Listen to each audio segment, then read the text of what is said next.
Hey guys, welcome back to our YouTube channel. In the previous tutorial, we discussed how we integrate the XUnit Selenium test with extend report.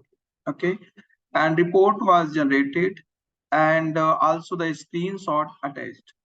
But there was one thing. I am first capturing the screenshot and saving in the system. Okay, then attaching with the extend report. Now this is depends upon system path, right? So if I share my report to someone, I need to share also the image folder path along with the report.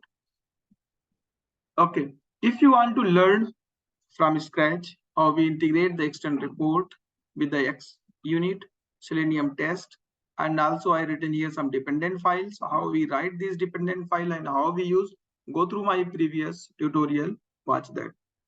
Now I'm going to show here in this tutorial how we attach the report in the extend report by using the base64 encoded. So let's see. So now I'm going to comment this path, screenshot 3-line, all these 3 lines code. I am going to just comment this one also. Okay, so we have method attach screenshot captured from base64 string, and then we need to pass here the base64 strings. How we get the base64 strings? So we can use here dot as base64 encoded string.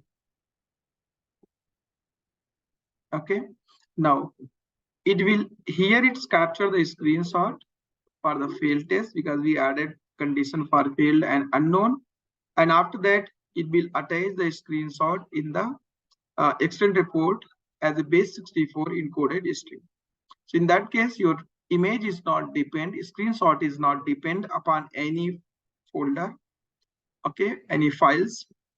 Screenshot will inject into the extend report, and if you share the extend report, your execution report, to anybody, then there is no need to share the dependent images files. Let's see.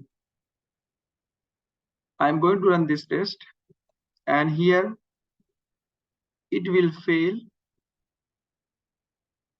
Okay, I'm using assert.true false, so it will fail, right? Test is failed here, you can see.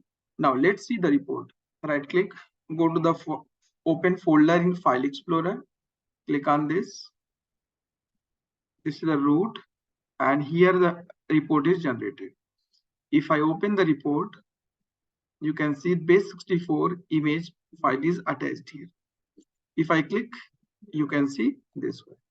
And this is not depend upon any file path. If I go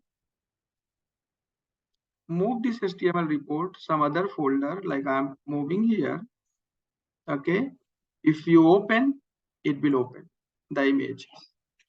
In this way, we can attach the screenshot of the failed test script by using the base64 encoded format.